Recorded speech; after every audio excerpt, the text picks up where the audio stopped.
sindi mtima umo. Tiende pamodzi ndi mtima umo. Tiende pamodzi ndi mtima umo. Tiende pamodzi ndi mtima umo. Hello everybody and welcome to MTN Teleschool. My name is Chiwama and I'm pleased to be on this MTN platform to revise past papers with you.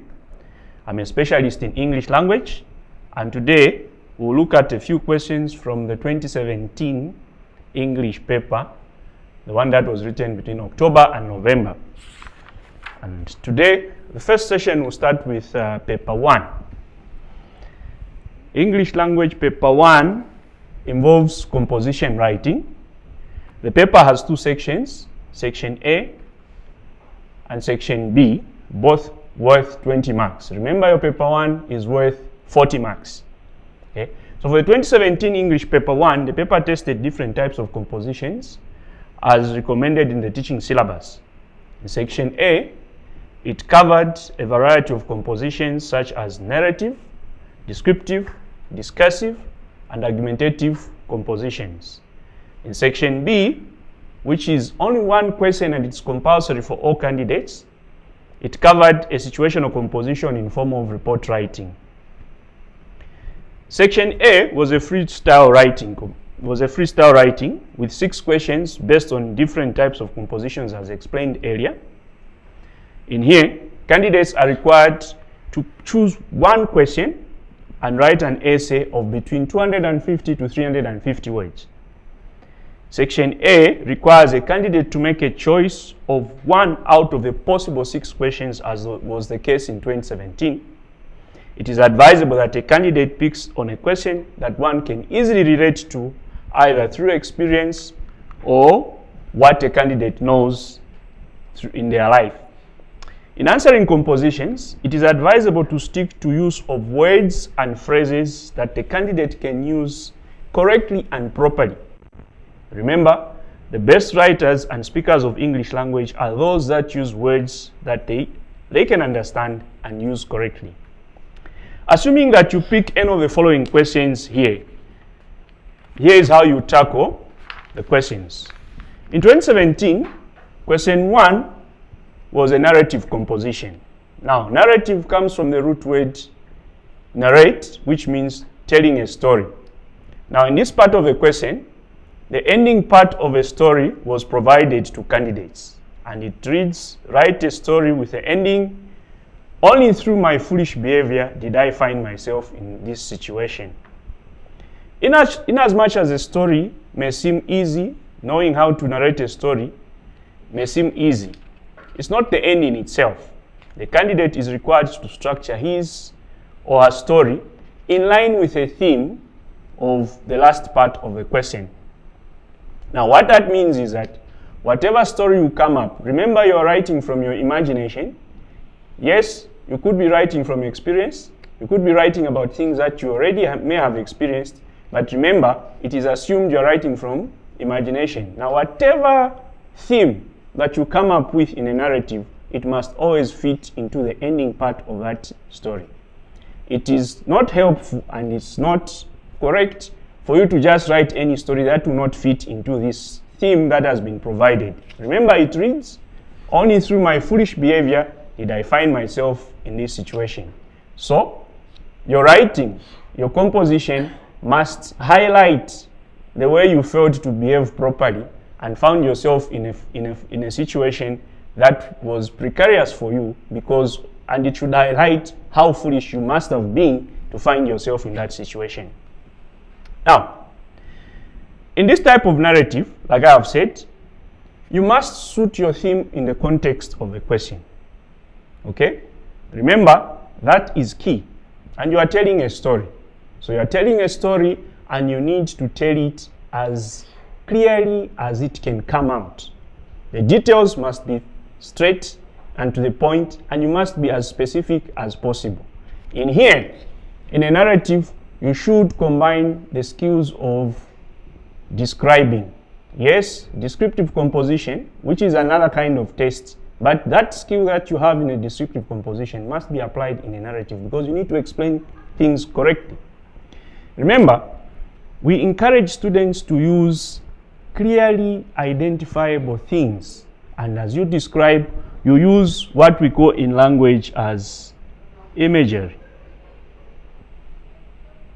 Now, imagery in writing is a type of writing that seeks to appeal or to excite the 5 senses of a human being. Remember, a human being operates around the 5 senses, which are sight, hearing, taste, touch, and smell. So, in case you choose to describe a person, you need to bring out the true picture of that particular individual by explaining and giving specific description and specific features of that individual. Imagine that you are writing a story. In this particular case, you want to explain how foolish you must have been to find yourself in that situation. So your story must center around bringing out that idea, clearly explaining how foolish you were in order for you to find yourself in a situation.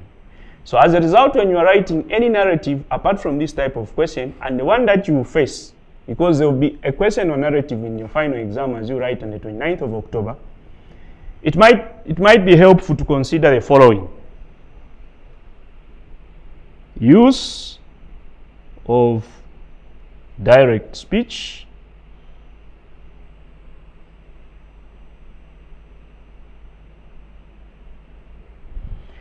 use of direct speech here highlights bringing in the actual words that the people you must have a conversation, the people that you are bringing out in the story, bring out as if there was a direct conversation. Now, with this, you need to be very, very careful because the punctuation really matters here.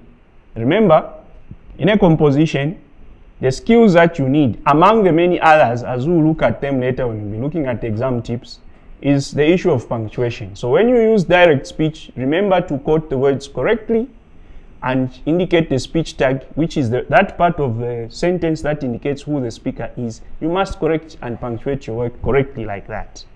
And also, you need to be very, very specific. If you are talking about a story that involves a friend, make sure that you name that friend. You need to name the people involved.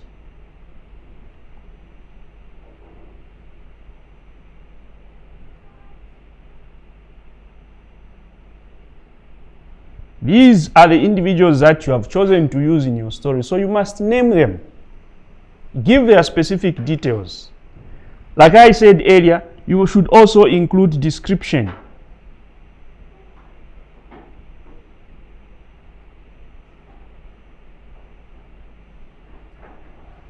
You need to describe the individuals, the objects that are part of your story. You need to describe those people. And also, if it's an emotion, for instance, in this particular case, you want to highlight how strongly you felt that you found yourself in that foolish situation, you need to describe the emotions as clearly as possible. Make your examiner see or feel what you must have felt. See what you saw. Hear what you heard. If it's a smell, let it come out. And that's where the skill of imagery comes in. Remember, you need to be specific. Then, in such stories, though this may not exactly apply to this because the end part of a story has been provided, but the way you connect the last part in your conclusion should be in such a way that you could consider ending on a climax or a surprise or even a moral. Remember, stories are told with the aim of communicating a message. So you must make sure that your story either teaches someone something, it must leave someone in an expectant on a suspense, but they should be able to learn something from what you have told. The most important skill is whatever theme you have in your story, in your narrative, it must fit into the ending part of the story. The next question, question 2, was a descriptive composition. Now you see, these two are interrelated. The narrative and the descriptive, somehow, the skills that you need to use are interrelated. And the question was, describe a nightmare which became a reality. Describe a nightmare which became a reality. In this question, the secret is to understand. It's to understand the meaning of the word nightmare and the meaning of the word reality, because those are the two key words in that question. Because if you don't understand what nightmare means, it will not be okay for you to pursue that question and answer it without understanding what it means. So the descriptive composition now, here the skill of describing things must apply. Remember, in describing things such as a nightmare, it is important to be very vivid in your description, and the reader of your essay must be made to see clearly through your writing what you saw in your nightmare. If your nightmare, for instance, as an example, it involved someone who was involved in a horrible accident. Describe the scene of that particular accident. Obviously, if you've chosen an accident scene, you know that people get injured, people get to spill blood, people get to experience all sorts of ailments after an accident. All those specific features, make sure you bring them out. Remember, it's a nightmare. And also, since it's a nightmare, you need to connect it to the other part of the word. The key word there is reality. If you are describing a situation where you had a nightmare, you must remember that you must follow it up with the fact that that nightmare came to happen maybe a few days or the next day. That's the experience that the examiner is looking for. Remember, the examiner wants you to describe in correct English and in correct grammar with correct spellings. Okay? Those are some of the things that the examiner will be looking for. I'll explain later in the exam tips in another session. But this one, you need to be vivid. Make the reader of your essay to see clearly what you are trying to do. Again, in this question, imagery is called to a point because you are describing. And when you describe, you must make your reader see what is in your mind. If it's a sound, let your reader hear what you heard or what you have in mind. Let them taste. If it's a smell of blood at an accident scene, let it come out. Make sure those things are called to a point. Now, what will earn you marks in this particular question is, remember, segment your compositions in paragraphs. The introduction must be very clear.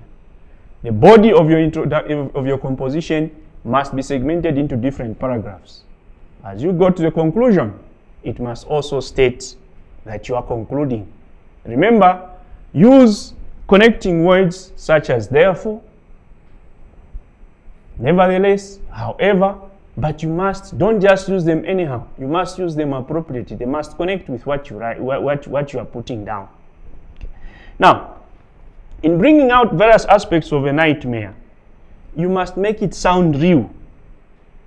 It might be you are writing from an imaginative point of view, but make it sound real. It should come out as clearly as possible. For now, for any reason that you do not appreciate the meaning of the word nightmare, it is advisable, like I have said earlier, that you don't get to attempt that question if you don't appreciate the word nightmare, because it's a key word in this particular question. Now, also in a description, it might help to have the following things in mind as you write. Number one is that you must list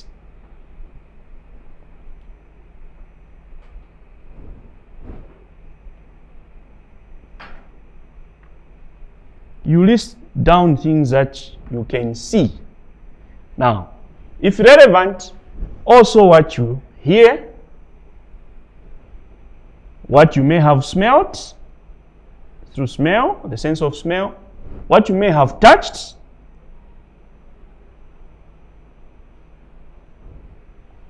or what you may have tested.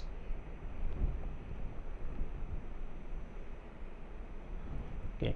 So now, also, the key thing in your descriptive composition is mentioning what you or other people feel and think.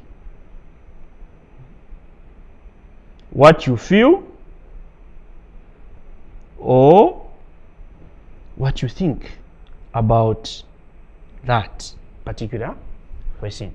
Now, what you think about what or whom are you describing? Remember, the issues of feelings again come in as it's the case with the narrative. Okay. Also, you have to make sure that you mention details that are unusual.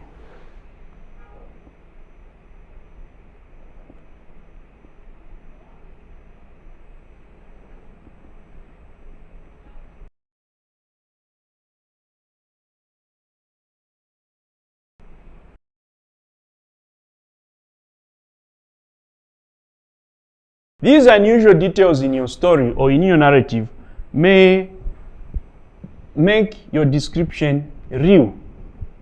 It may make it come real, and also try to make comparisons as you are trying to write. You compare situations. Those are things that will make your description. Remember, writing in correct English, correct use of correct spellings, use of correct tenses, punctuating by indenting. Indenting meaning, as you are starting your paragraph, you leave a little space from the margin line. But after you finish the space in that line you've indented, you go back to the margin line. That is very important. Now, moving on to question 3. Question 3 was an expository composition, and it says, explain how youths can create their own employment. Explain how youths can create their own employment. Now, in this question, one needs to be very sure they have a lot of information on employment. Employment creation and entrepreneurship. It would be helpful if the candidate begins from showing the ability to know what employment is in relation to entrepreneurship. Now, if for any reason you do not appreciate the full meaning of the word entrepreneurship, don't attempt to answer the question. Remember, this is an exposition.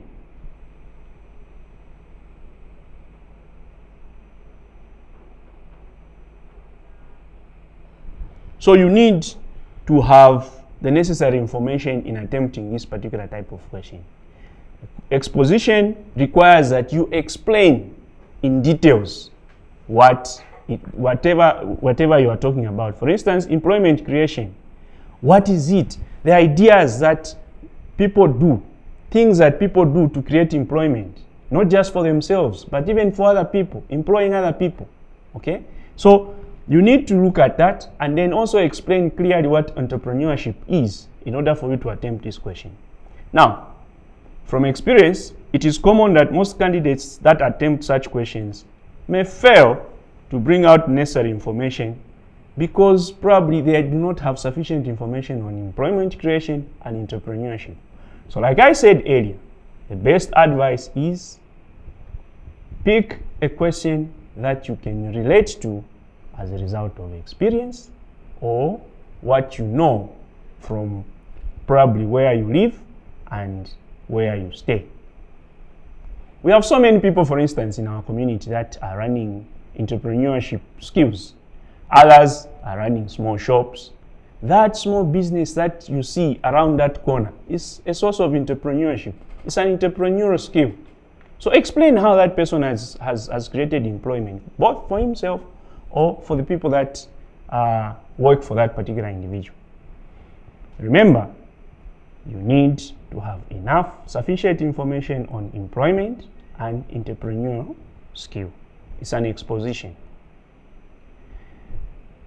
Question 4. In this particular instance, we are going back, you are being taken back to a narrative. narrative question, and the question was in two forms. It's a narrative. And this narrative, just like the first question, the format of the question in this particular case now has been changed. Here you are being given a specific title to use for your story. Now this part normally has two optional parts, as has been highlighted in the paper 1. Okay? You are given two optional topics from which to write from. Okay? Now, at first value, this question may look very easy or may be popular with most candidates. Okay? But just like in the first question, it is also important in this question to be very sure that a candidate has understood the context of the question. For instance, now, the two parts that were there are write a story with the title, My Lucky Day, or Used and Abandoned. Used and abandoned. If you pick A, for instance, My Lucky Day, you need to be very, very clear and explicit in explaining how lucky you were. What sort of luck did you face? How did it really help you in your life? Okay? Used and abandoned. Yes, most candidates may have experienced a lucky day, or may have been used and abandoned at some point, or heard about someone having had such an experience. These questions are most popular because these talk about everyday experience. Okay. Now, like mentioned earlier, the choice of this question depends on picking a question that one can write from experience. Again here, the points that we used under the first question also come in. Use of direct speech, naming people involved, including descriptions of people or objects, describing emotions rather than naming them, considering to end on a climax, a surprise, or a moral. Remember, your story is meant to teach. Let it teach someone. Yes, it is meant for examination purposes, but in life, you might be asked to write some creative story elsewhere. Remember, your life does not end with exam. Pass the exam, leave school with the necessary knowledge, and it will help you in life. Moving on to question 5. The question was, young people nowadays do not work as hard as their parents did when they were young. Discuss. This is a discursive composition. Now, apart from it just being a discursive composition, the question is also expository in nature. So now you need to combine two skills. The skills you've learned from writing a discursive composition to use of an expository composition. Now, therefore, candidates here are required to base their discussion on facts. Facts that should relate to how the young people in our generation do not work as hard as their parents did when they were young. Well, you might cite examples. Here, remember, you are talking about the activities that your parents did when you were not there. So you relate to them and say, from what you have heard, the parents used to do this, and that. And hence, their skills, the skills that they have in life, have helped them to be who we are. Then you talk about what is it that the generation now is not doing, the young people the activities that young people now are not doing. What is making them fail to do those things? Is it carelessness? Is it exposure to modernity as a result of gadgets and other things? All those are issues you must bring out. Remember, if you attempt this question, you need to have enough facts to support your argument. Remember, a discursive composition, you can take formats. If you discuss, you are being asked to discuss, you bring out points that highlight, if you are going to agree that the parents worked harder than their children, you need to take that course and give your reasons why you've taken that course, and you must have enough reasons to support your answer. In case you feel it's not true that the parents in the olden days worked harder than the children nowadays, also you must go with that line of argument and bring out the necessary points. Or if you want, you can be neutral and highlight that the parents worked hard, yes, and the children nowadays are also working hard. You bring out both the pros and cons of the older generation and the younger generation. Now, remember, the facts that you have to support you in your argument, whether it is you are agreeing or you are disagreeing, you must at least explain it in your clear English that should be straightforward, and you must have enough facts. Now, from experience, if you do not have enough facts on this question, avoid it. That is the best you can do. Go for a question that you can write from experience and you can relate to, and you have enough information to write on. Now, moving back, I'll do a recap. Question 1 was a narrative. Question 2, expository. Question 2, a descriptive. Question 3, an expository composition. Question 4, a narrative. Yes, a narrative. You are required to write in as clear as possible in formal English. Stick to formal English. Nowadays, there's an influence because of the gadgets we are exposed to. A lot of things. You do not mistake the short message kind of English we use on our gadgets for English in school. Remember, it has to be formal English. And the formal English we use, we adopted the system in Zambia through the British who colonized us. And we adopted standard English, British standard English. That is the type of English that we are supposed to use. Remember, I'll give you an example. It's common for students to write this. Cause. When their intention is to write the word because. Now, when we speak, we normally contract certain words in order for us to communicate faster. Hence, most of us, as we speak, we might end up shortening because for the word cause, which has a different meaning in English. Now, we use that to communicate our message faster, and the context allows us because it's in speech. But because it has been used over and over, we tend to shorten it and we write that instead of the word because. Just as we do not want students or candidates to use contracted forms of writing in English. Spellings, take care of spellings. I'll give you another example.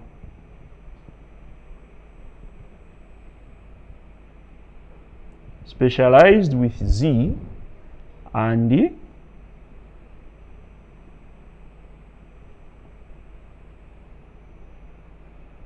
specialized with S. They both have the Z sound. They are sounding at the end. Z, specialize. Specialize with an S.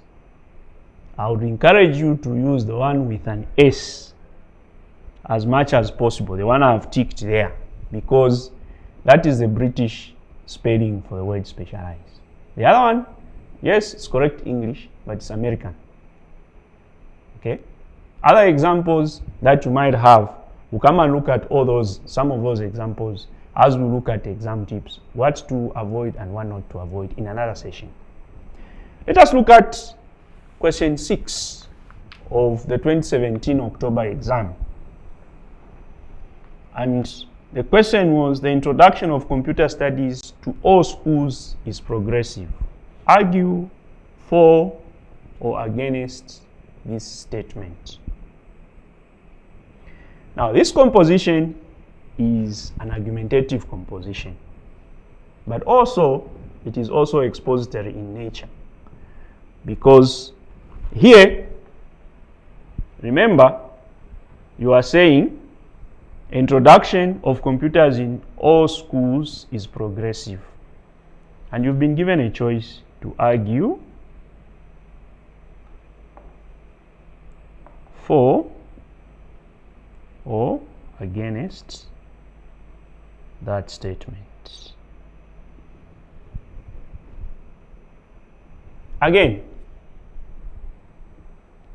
depending on the skill that you want, the approach that you want to take, you can say, I support this statement. And when you say you are going to argue for, clearly state in your introductory paragraph that you are for the idea that these computers that have been introduced in school, this idea is progressive. Now, once you state that in your introductory paragraph, your whole argument must center around supporting the side that you have taken. In like manner, if you choose and state in your introductory paragraph that you are against the assertion that introduction of computer studies has been progressive, you must stick to that and go with it all the way. Don't mix. If in your introduction, in your introductory paragraph, you state you've agreed, you are supporting, and then midway through, you become inconsistent and begin to bring in negative points that do not support the statement you have stated on top in your introductory paragraph, it becomes very difficult to follow what you are writing. Your ideas must be consistent. They must flow through so that you come out clearly and become, your argument should come out very, very clearly. Once you state that you support that, it must be supporting all the way. Now, again, for a candidate to answer this type of question, one needs to have facts, concrete facts. Otherwise, it may be very unwise to answer such a question without having enough facts to argue. Remember, the examiner is looking forward to you to writing your composition between 250 to 350 words. How you take note of the word limit is a discussion for another day in another session on exam tips. We'll come and discuss that. But when we say you must have enough facts, your composition, whether it's a narrative, it's a description, it is an exposition, it's a discursive, it's an argument, it must fit into this range. So, having enough facts as you pick this question will be very helpful. Now, if you are looking at disadvantages, you can also explain those disadvantages. Imagining that you take a stance that it hasn't been progressive, what sort of issues can you bring out, for instance? You can argue from the point that perhaps schools do not receive enough funding to buy computers. Children are not exposed to practical computer lessons in class. The only time that they see a computer in front of them is when the school has decided to hire because there is an exam. All right? But be consistent with your arguments. Be consistent. The line that you take should be the line that you must argue for throughout. But then there's another way there is another approach you can use. You can clearly state in your introductory paragraph that you are going to give both advantages and disadvantages of introducing computers in schools. That way, you might begin by giving the advantages, highlight the pros, the advantages of having computers. You highlight all those. And then, in another session of your main body in your composition, you go and bring out the negative parts. What are the negatives? What are disadvantages? What are problems that students are facing? Okay? And then when you bring out that, in your conclusion, you can simply say, give both what advantages that computers have come about and the disadvantages that these computers may have had on their introduction. Remember, The biggest part of the question must be to show how progressive or how unprogressive the idea of introducing computers in all schools has been. Or if you give both sides of a story, conclude nicely and say it is good, at the same time it has brought these problems. Now, when you are writing an argumentative composition, it might be helpful to consider 1. Supporting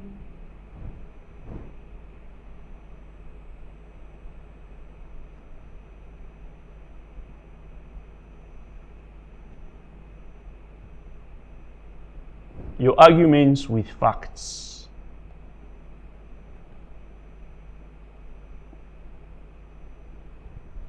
Supporting your argument with facts? Yes. The idea is that whatever line of argument you take, you must bring out the necessary facts. And that point has I've belabored to stress on it earlier. Whatever side you make, you must make sure that you have facts to support your argument. Secondly, you must be able to explain the statements that you make. Do not generalize. You explain the statements.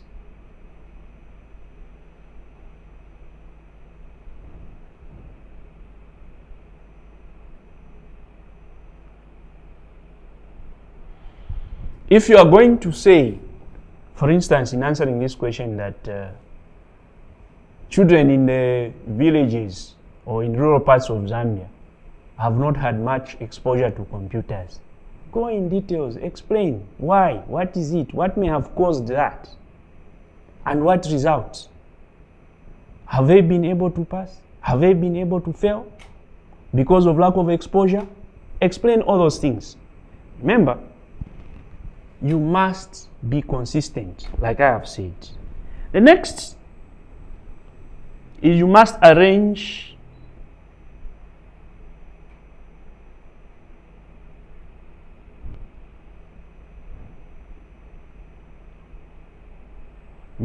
your points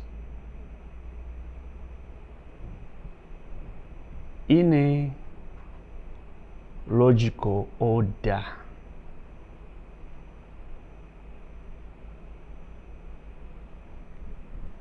Arrange your points, your arguments in a logical order. Start with, once you begin with one idea, go through with it and link it very nicely to the next so that there is logic in your explanation, in your argument. You need to argue out sensibly. Do not start with things that you're supposed to do to explain at the end and then you go back to the first. You know, your composition is jumbled up. Okay? Next is, at some point, especially in your conclusion, you give your own opinion.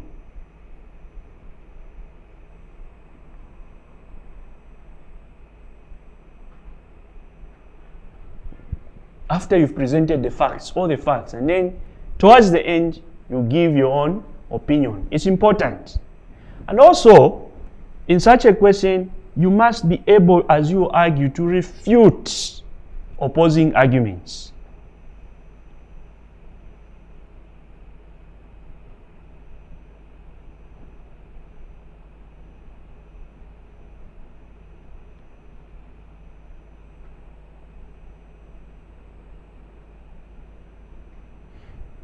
You must be able to refute opposing arguments.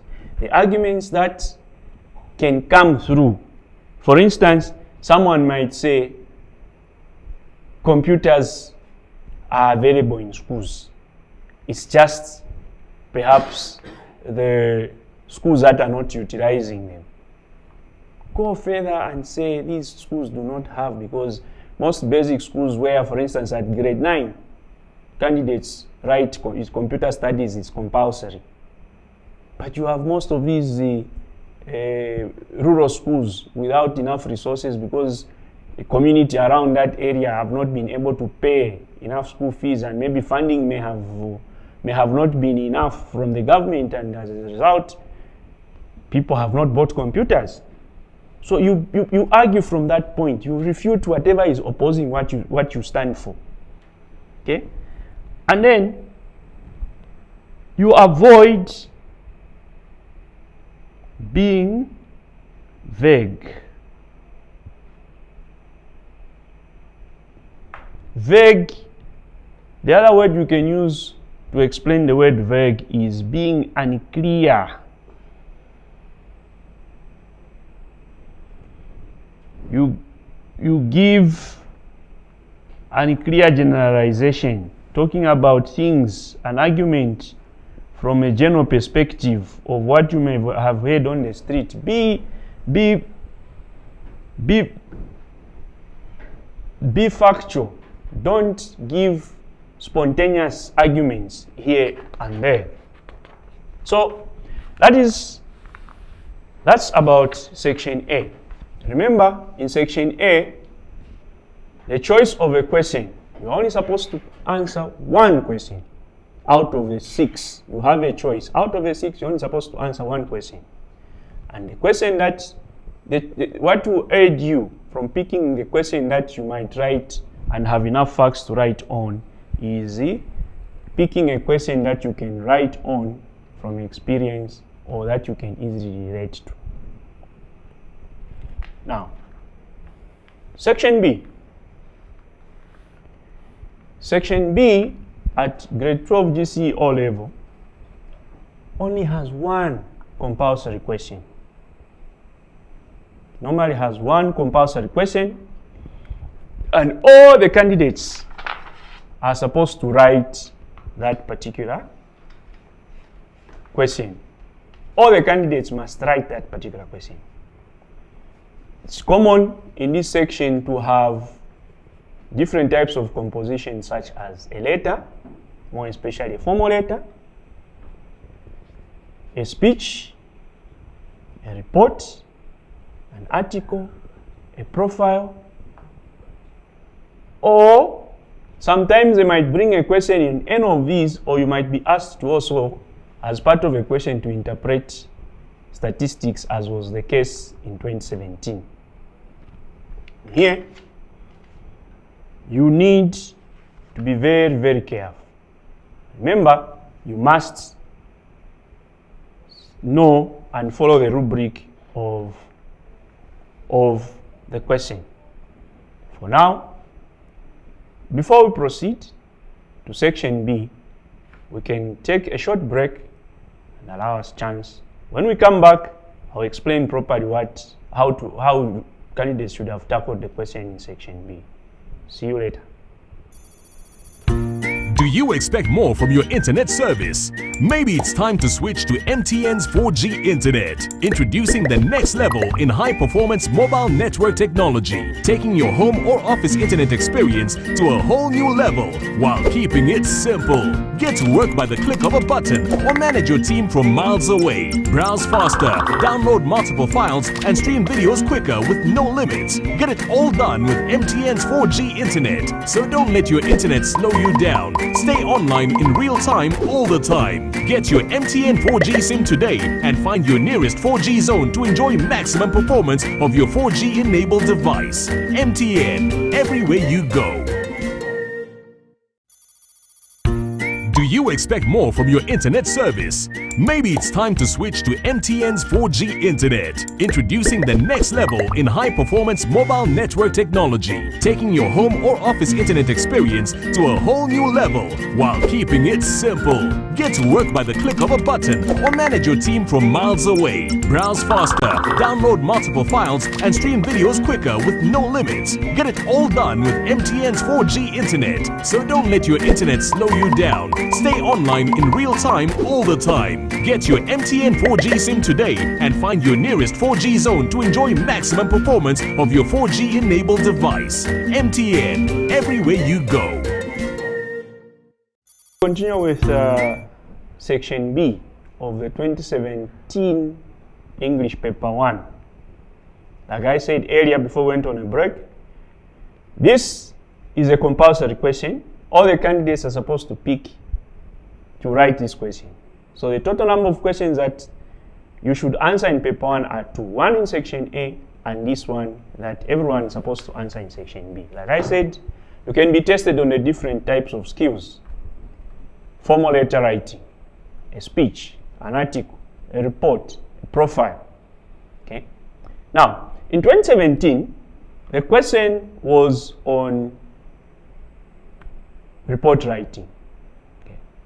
Now, in here, it is important, as you note, the questioning technique is different. The question that is brought normally has points that are meant to assist the candidate to write.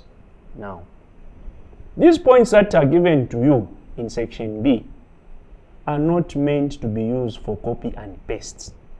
Remember, among the many other skills that the examiner is looking for are such skills as the selection, application of relevant points, arrangement, paragraphing, and the candidate's linguistic ability. Here, we are saying that candidates were required to write an essay of between 250 to 350 words in the context of a given situation. In this particular case, the given situation was report writing. Now, let me just briefly maybe read through the question so that we get to understand what things it required you to do. You've been asked to write a report on the achievements of a new head teacher of Lukundo Secondary School. The achievements that the head teacher of Lukundo Secondary School has made in the 2 years he has been in office. Below are the notes you have used to write the report. Appointed head teacher in January 2015. Many teachers upgraded their qualifications. Many teachers renovated infrastructure, bought school bus, built 6 teachers' houses, acquired a generator for electricity, expanded projects such as a production unit. And there's a table of the production unit and the projects. There it mentions in 2013 the pigs were 95, 2014, and the table highlights all those things. And the next point is improvement in the learner performance. A number of 6 points out of approximately 120 learners per year. And then there's another table that shows grade 12 candidates with 6 points between 2013 and 2016. Now, the question, this is below, that's where the question mainly lies. It says, using the information above, write a report. The length of your report should be between 250 words and 350 words. Words written beyond the word limit will not be considered to be part of your composition. Yes. Candidates were required to write an essay of that number of words in the context of a given report. Now, the question in 2017 required the candidates to handle the situation according to the instructions that have been given in the last part of the question there. Now, in this particular case, in form of a report. Now, the question involves a comparative analysis of statistics. Now, the challenge that most candidates face with this type of question is failure to interpret the given statistics and lack of understanding of the rules governing report writing. Now, let us look at the rules. First, the rules governing report writing. We'll get to the statistics later. The rules governing report writing. In class, teacher should have explained some of the following things. That your report needs to have a title,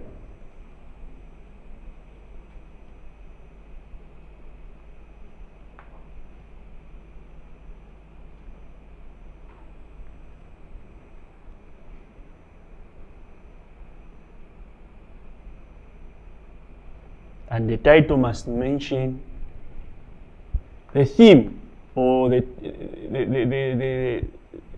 main issue in your report. What is it about? Okay. Must have a title. It must mention the dates that you are writing that report on. Okay? It must also carry, if let's say you are part of an investigation, like in this particular case, the report here says you are writing on the achievements of a new head teacher for Rukundo Secondary School. Your title could be phrased as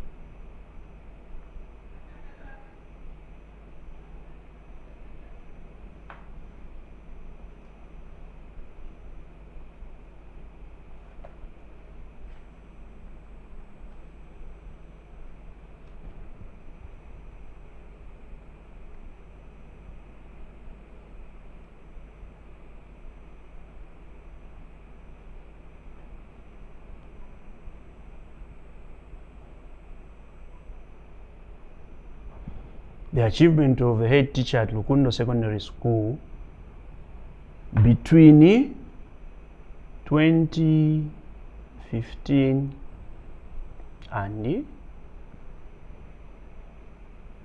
2016. Remember, your heading must be underlined. You write it that way. Now from there, you must have your introduction. In your introduction, that's where you set the objectives of your report. Why are you writing a report? Who has requested for it? You state all those things. And what specific dates have you been given? Is there a particular date that you have on submission of a report? Okay. Then your body. Here, it must be segmented into different paragraphs. Now, others might choose to use subheadings, but if you are not very comfortable on the use of subheadings, you can just write it in all, but make sure that all your ideas are segmented into different paragraphs. Of course, the paragraphs must be indented. Okay? So, it is important to say that here that this may be written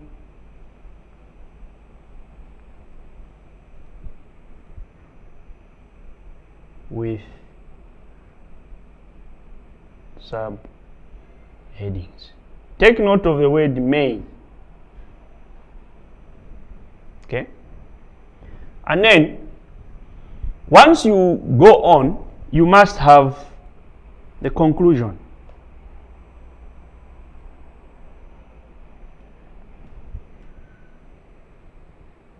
Okay?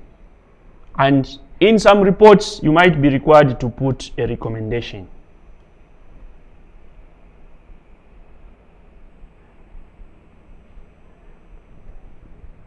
Okay? Now, here, we are talking about you writing like this. You write a report. Now, remember, a report is written to inform and not to entertain.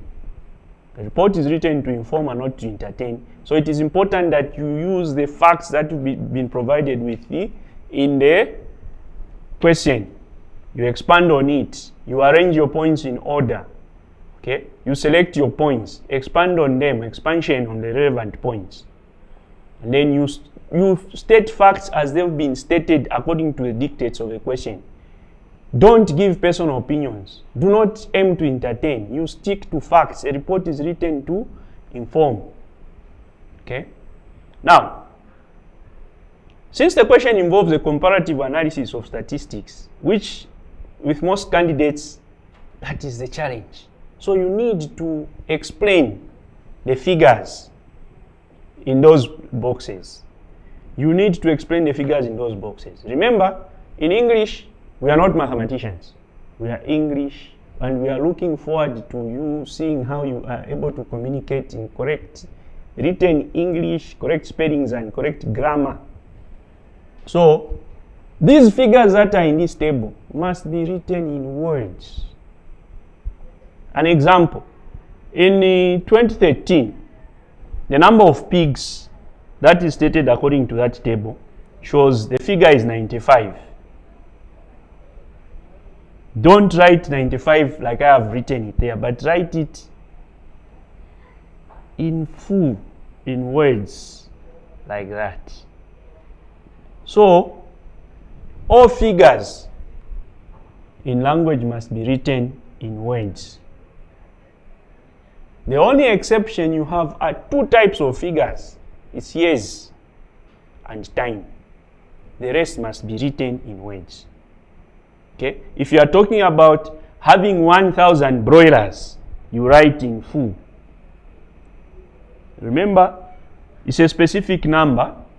So each letter of that word, of that phrase must be capitalized at the beginning. One with a capital O and the rest on.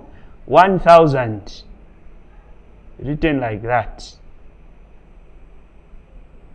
And the not like that. No. So all those figures you are seeing there must be written in words. We can give you an exception with years because this is a combination of the figures, the actual figures of the production and the years in which these things were done. In 2013, for instance, you had 1,000 broilers. So you can indicate, you can write like this. It's acceptable to write the year. In 2013, the school had 1,000 broilers.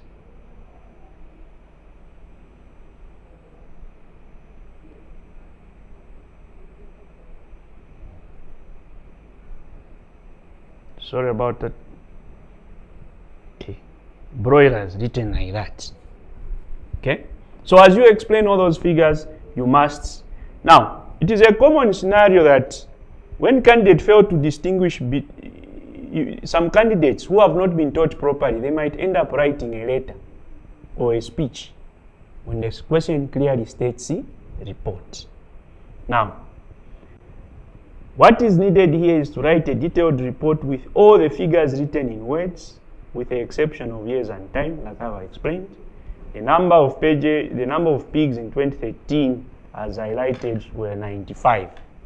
Now, remember, go back to the skill. You are still in school before your exam starts. Prompt your teacher, ask them, give me a food. If you have not been taught properly, give me, I need to know how to, teach me how to write a report.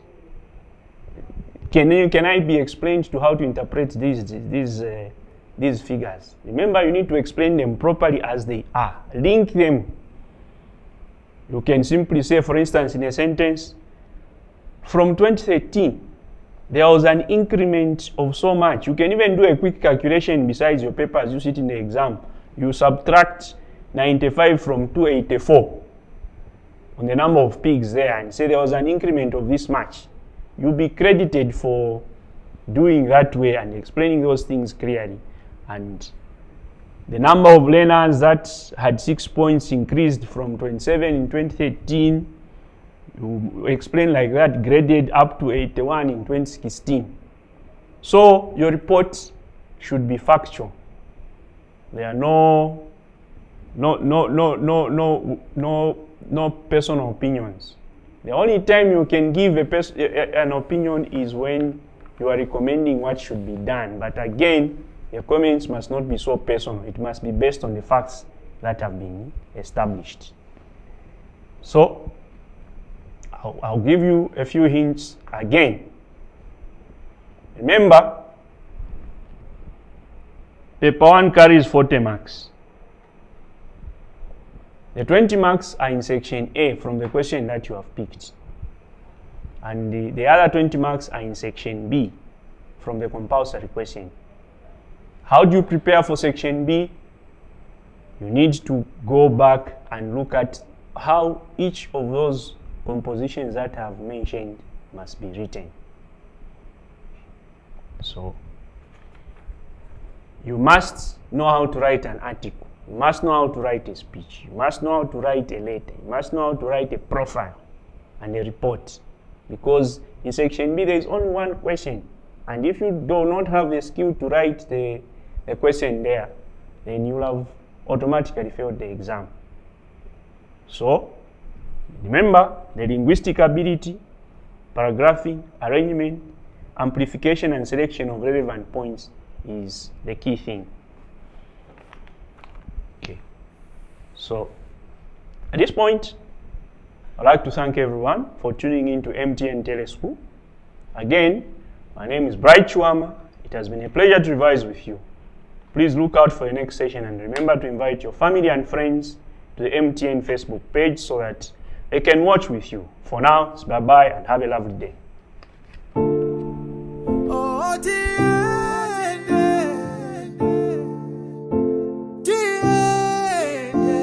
Tiende pamoja ndi mtima umo. Tiende pamoja ndi mtima umo. Tiende pamoja ndi mtima umo. Tiende pamoja ndi mtima umo. Tiende pamoja